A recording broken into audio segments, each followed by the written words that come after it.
पुराने समय की बात है। एक जंगल में सपेरों का एक झुंड जा रहा था। वे एक पेड़ की छाया में आराम करने के लिए बैठे। उस पेड़ के पास सांपों का एक बिल था। एक सपेरे ने पहचान लिया कि इसमें सांप हो सकता है। उसने अपने साथियों से कहा कि हमें ये बिल खोदना चाहिए। जब सपेरों ने बिल खोदा तो उसमें से एक बहुत बड़ा नाग निकला। सपेरों ने उसे पकड़ लिया और पिटारे में बंद कर दिया। थोड़ी दूर चलने के बाद सपेरों ने सोचा कि वे नाग का जहर निकाल दें। जब उन्होंने पिटारा खोला तो सब हैरान रह गए। नाग गायब हो गया था और उसकी जगह एक सुंदर नौ का हार रखा था। सपेरे हार देखकर बहुत खुश हुए। उन्होंने सोचा कि नाग से तो हार ज्यादा कीमती है, इसे राजा को दे देते हैं। राजा उन्हें बहुत सारा धन देगा। वे राजा चित्रसेन के शहर की ओर चल दिए। राजा के महल में पहुंचकर उन्होंने राजा को प्रणाम किया। राजा ने उनसे आने का कारण पूछा। सपेरों ने बताया कि उनके पास एक बहुत कीमती हार है जो रानी के गले की शोभा बढ़ा सकता है। राजा चित्रसेन ने हार देखने को कहा। जब सपेरों ने पिटारा खोला तो राजा और दरबार में सभी लोग हार देखकर हैरान रह गए। उन्होंने ऐसा हार पहले कभी नहीं देखा था। राजा ने सपेरों से पूछा कि वे ये हार कहाँ से लाए हैं। सपेरों ने बताया कि उन्हें रास्ते में पड़ा मिला था। राजा ने हार स्वीकार कर लिया और सपेरों को इनाम देकर विदा किया। राजा ने हार वाला पिटारा अपने पास रख लिया। शाम को जब राजा महल में गया तो उसकी रानी को हार दिखाते हुए कहा कि वह उसके लिए एक सुंदर हार उपहार में लाया है। रानी ने पिटारा खोला तो उसमें बहुत सुंदर छोटा बच्चा सो रहा था। बच्चा इतना सुंदर था कि रानी उसे देखती रह गई। राजा को रानी की बात पे भरोसा नहीं हुआ। उसने खुद देखा तो सच में हार की जगह बच्चा था। राजा और रानी बहुत खुश हुए क्योंकि वे हमेशा संतान के बारे में सोचते रहते थे। उन्होंने सोचा कि यह बच्चा भगवान ने दिया है और वे इसे अपना बच्चा मानकर पालने लगे। कुछ दासियां उनकी बातें सुन रही थी। रानी ने पूछा कि यह बच्चा किसने दिया है। राजा ने बताया कि सपेरे के एक नौलखा हार लेकर आए थे जो महल आते आते सुंदर बच्चे में बदल गया। उसी दिन से राजा और रानी उस बच्चे को अपने बेटी की तरह पालने लगे। एक दिन राजा ने दरबार में घोषणा की कि रानी के गर्भ में एक सुंदर बेटे ने जन्म लिया है। प्रजा में खुशी छा गई और पूरे नगर में उत्सव मनाया गया। धीरे धीरे वो लड़का बड़ा हुआ और जवान हो गया। जब वह शादी के लायक हुआ तो राजा ने रानी से उसके विवाह की बात की। रानी भी इस बात से खुश थी। राजा चित्रसेन के राज्य के पास एक और राज्य था जिसके राजा का नाम जयंत था। उनकी एक बहुत सुंदर बेटी थी जिसका नाम बैजंती था। बैजंती को राजा ने सभी विद्याओं का ज्ञान दिलाया था, इसलिए वह 16 विद्याओं को जानती थी। राजा जयंत भी अपनी बेटी का विवाह करना चाहते थे। उन्होंने राज पुरोहित को बुलाकर अपनी बेटी के लिए योग्य वर ढूंढने के लिए भेजा। पुरोहित कई राज्यों में घूमा लेकिन उसे बजंती के समान तेजस्वी राजकुमार नहीं मिला। घूमते घूमते वो राजा चित्रसेन के राज्य में पहुंचा। राजा चित्रसेन के दरबार में पुरोहित का आगमन हुआ। राजा समझ गए कि यह किसी राजा की बेटी का रिश्ता लेकर आए हैं। पुरोहित ने बताया कि वह राजा जयंत का पुरोहित है और उनकी बेटी वैजंती का टीका लेकर आया है। उसने सुना था कि राजा चित्रसेन का राजकुमार भी विवाह के योग्य हो गया है। राजा चित्रसेन ने अपने बेटे को पुरोहित को दिखाया। पुरोहित राजकुमार को देखते ही खुश हो गया और वैजंती का विवाह पक्का करके वह अपने राज्य लौट गया। कुछ दिनों के बाद जब वह विवाह का उचित समय आया तो राजा चित्रसेन अपने बेटे को दूल्हा बनाकर राजा जयंत के यहाँ बारात लेकर पहुंचे। राजा जयंत ने उनका खूब स्वागत किया और अपनी बेटी का विवाह राजकुमार के साथ कर दिया। विवाह के बाद राजा चित्रसेन अपनी राजधानी लौट आए। धीरे धीरे और समय बीता। एक दिन रानी ने राजा से कहा कि अब उन्हें राज्य की बागडोर अपने बेटे को सौंप देनी चाहिए। राजा चित्रसेन ने अपने बेटे को युवराज घोषित कर दिया। राजकुमार बहुत अच्छे से राज्य चलाने लगा।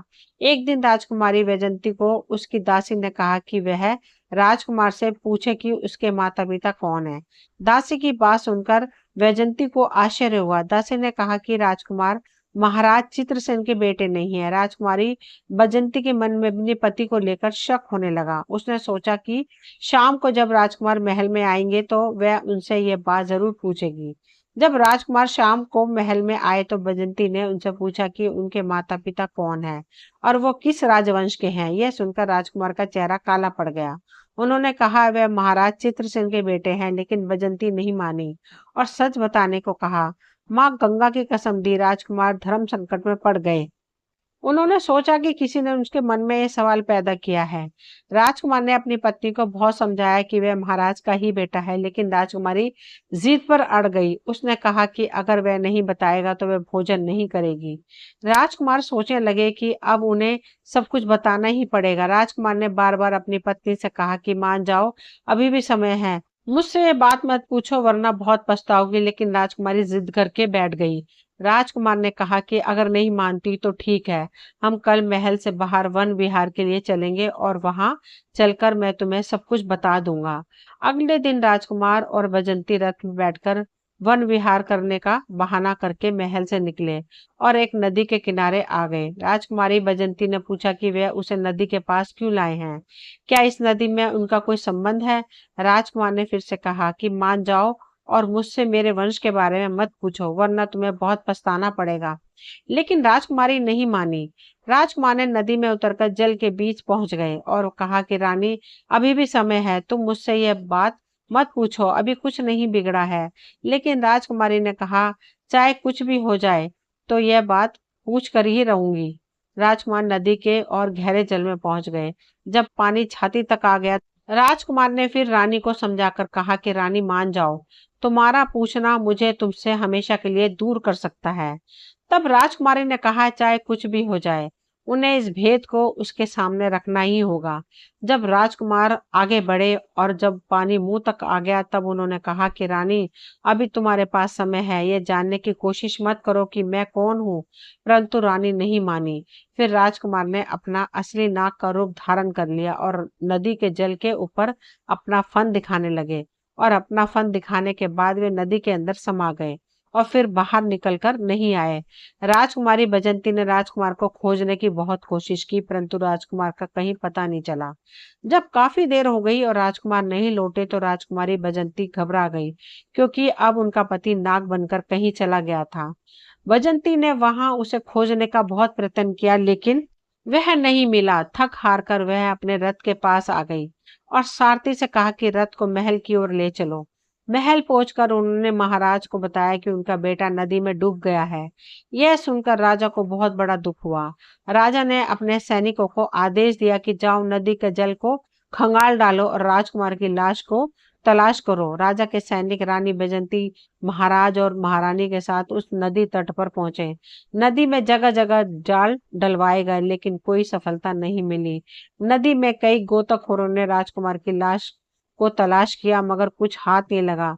अब तो उदास होकर राजा और रानी राजकुमारी बैजंती वापस अपने महल को लौट आए। राजा चित्रसेन वृद्ध हो चुके थे, ऊपर से बेटे का दुख उनके ऊपर आ गया था। राजा के मन में तो यही था कि नदी में डूबकर उनका बेटा मर गया है। महारानी बैजंती भी बड़ी दुखी रहने लगी और मन में अपने आप को कोसने लगी कि उन्होंने राजकुमार के साथ बहुत बुरा किया है। उनके कर्मों के कारण आज उनका पति उनसे दूर चला गया है।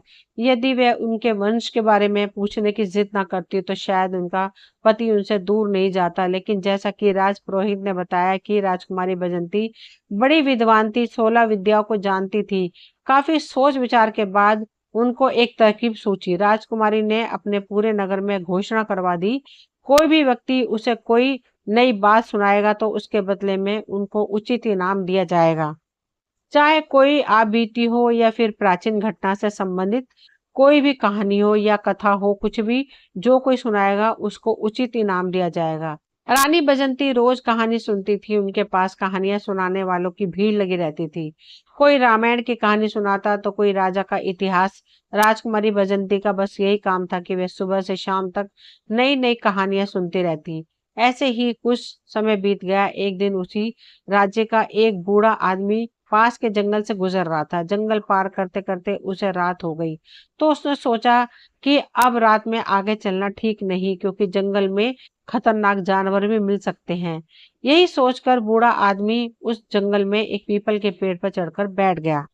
रात का समय था। बूढ़े आदमी को डर के मारे नींद नहीं आ रही थी। जब रात के 12 बजे तो उसने देखा कि एक झाड़ू लगाने वाला आता है और पूरे जंगल में झाड़ू लगा देता है। फिर एक पानी छिड़कने वाला आता है और हर जगह पानी छिड़क देता है। इसके बाद वहां कुर्सियां लगनी शुरू हो जाती हैं। फिर एक सिंहासन आता है। बूढ़ा आदमी पीपल के पेड़ पर बैठा बैठा ये सब देख रहा था। उसने देखा कि वहां सभा होने लगी। वह बूढ़ा आदमी बहुत डर गया, सोचने लगा कि अब क्या हो रहा है। ये लोग कौन हैं? क्या आज उसे जिंदा छोड़ेंगे या नहीं? वहां एक से बढ़कर एक अजीब मेहमान आने लगे। वे अजीब इसलिए थे क्योंकि उनका आधा शरीर सांप का था और आधा शरीर का भयानक दिखने वाले नागों का दरबार सज रहा था। जब सभी लोग आ गए तो वहां दो और सिंहासन थे और उन पर थोड़ी देर बाद नागों के राजा और उनके बेटे युवराज आकर बैठ गए।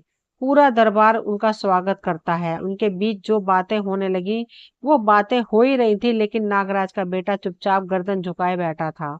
उस दरबार में राजकुमार की शादी को लेकर बातें चल रही थी। जब राजकुमार की शादी का नाम आता तो वह गर्दन ऊपर कर लेता और बहुत उदास हो जाता। कुछ देर तक उनकी बातें चलती रही और इधर वह बूढ़ा आदमी उस पीपल के पेड़ पर बैठा उनकी बातें सुन रहा था और मन ही मन सोच रहा था, यह किस बात की चर्चा हो रही है और ये कौन लोग हैं। उसे लगा कि आज वह उनसे जिंदा नहीं बचेगा और वो डर के मारे उस पेड़ की एक डाली पर चिपक कर लेटा रहा। 3-4 घंटे बाद दरबार खत्म हो गया। सभी मेहमान वहां से जा चुके थे, लेकिन नागराज और उनका बेटा उस पीपल के पेड़ की तरफ आ जाते हैं।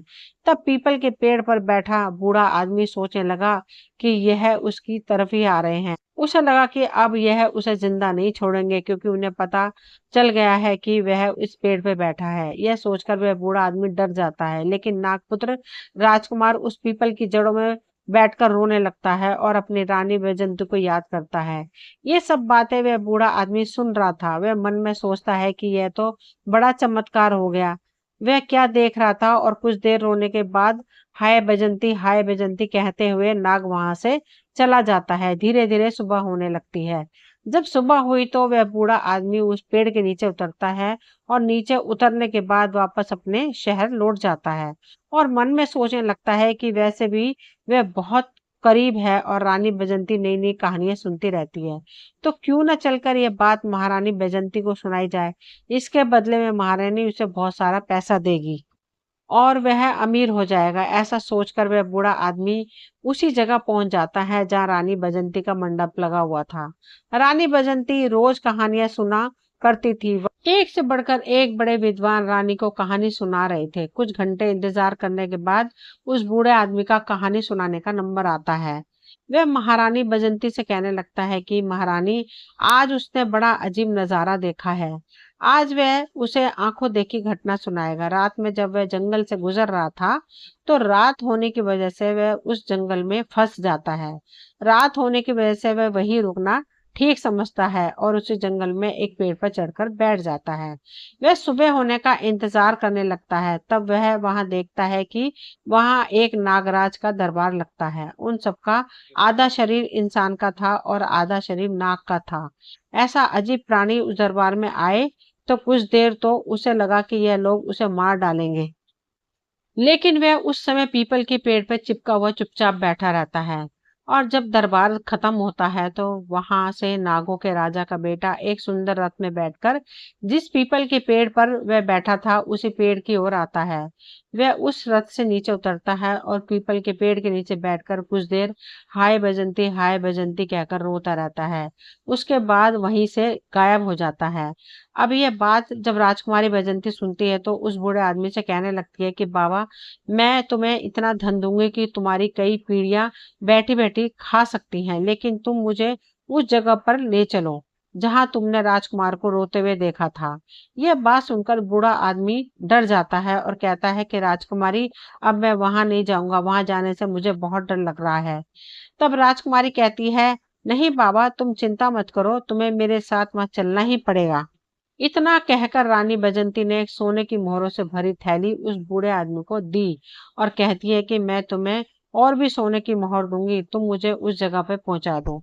बूढ़ा आदमी रानी द्वारा दी गई सोने की मोहरों को देखकर खुश हो जाता है और वह राजकुमारी बैजंती को लेकर उस जंगल की तरफ चल देता है। कुछ समय बाद उसी जगह पर जाकर बूढ़ा आदमी कहता है कि राजकुमारी, मैंने इसी पीपल के पेड़ के ऊपर बैठकर सब कुछ सुना था। तब राजकुमारी कहती है, तो बाबा मैं भी आज उन्हें अपनी आंखों से देखना चाहती हूँ। इस प्रकार वह बूढ़ा आदमी और रानी वैजंती उस पेड़ के ऊपर चढ़ के बैठ जाते हैं और वे इंतजार करते हैं। उस दरबार का इंतजार करते करते पूरी रात निकल जाती है, लेकिन वहां पर कोई नहीं आता है। उस रात ना तो कोई दरबार सजता है और ना कोई नाग आता है।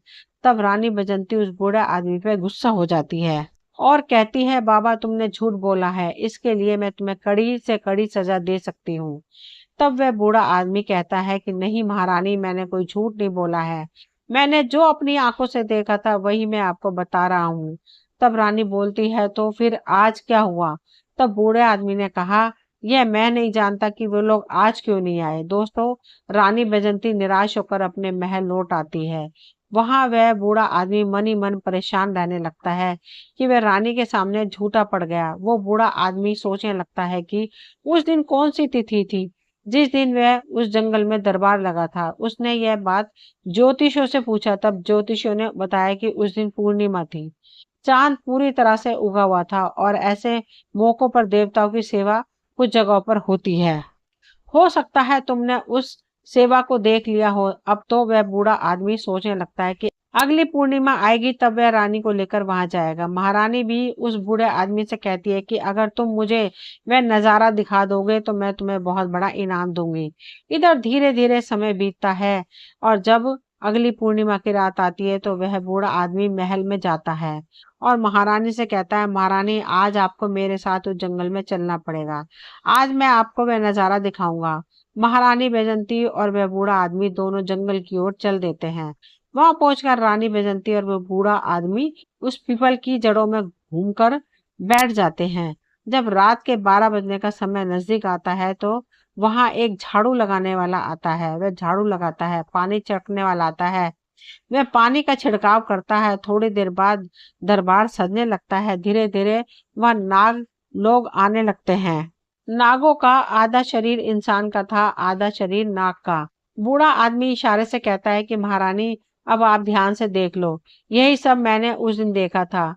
रानी बजंती उस नजारे को बड़े ध्यान से देख रही थी और कुछ समय बाद रानी को पति भी आ जाता है जो उस नागराज का बेटा था। उसका आधा शरीर नाग का था और आधा इंसान का। महारानी उसे देखते ही पहचान जाती है और कहने लगती है कि यही मेरा पति है। महारानी सोचने लगती है कि अब वह उसे कैसे पा सकती है। महारानी हिम्मत करके धीरे धीरे उस पेड़ की खोखल से बाहर निकलने लगती है।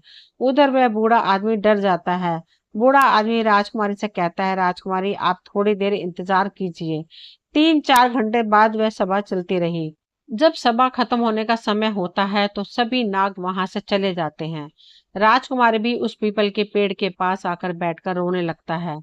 उसे देखकर रानी वैजंती डर जाती है क्योंकि उसका आधा शरीर नाग का था और आधा शरीर इंसान का। वह अपने पति को रोता देखकर राजकुमारी से रुका नहीं जाता है और राजकुमारी वैजंती जड़ों से निकलकर उनके पास आती है और उसका हाथ पकड़ लेती है। अचानक से महारानी वैजंती के सामने खड़ा देखा तो राजकुमार एकदम से डर जाता है और कहने लगता है, रानी तुम। तब रानी कहने लगती है कि मैंने तुम्हें खोजने के लिए क्या क्या नहीं किया, लेकिन अब मैं तुम्हें कहीं भी नहीं जाने दूंगी। ये सुनकर राजकुमार कहने लगता है, नहीं रानी, बहुत समय हो चुका है, अब तुम मुझे पा नहीं सकती हो। यहाँ जो सभा होती है वह मेरे विवाह को लेकर ही होती है। मेरे पिता इस सभा में मेरे विवाह का प्रस्ताव रख चुके हैं और जब तीसरी सभा होगी तब तो मेरा विवाह तय हो जाएगा। और जब मेरा विवाह तय होगा तो बताओ मैं तुम्हारे साथ कैसे रह सकता हूँ। मुझे तो अपनी इस पत्नी के साथ रहना पड़ेगा। तुमने तो मुझे त्याग दिया। मैंने उस दिन तुम्हें बार बार समझाया था कि मुझसे मेरे वंश मत पूछो। तब राजकुमार की बात सुनकर रानी बजंती रोने लगती है और बार बार अपनी गलती की माफी मांगती है।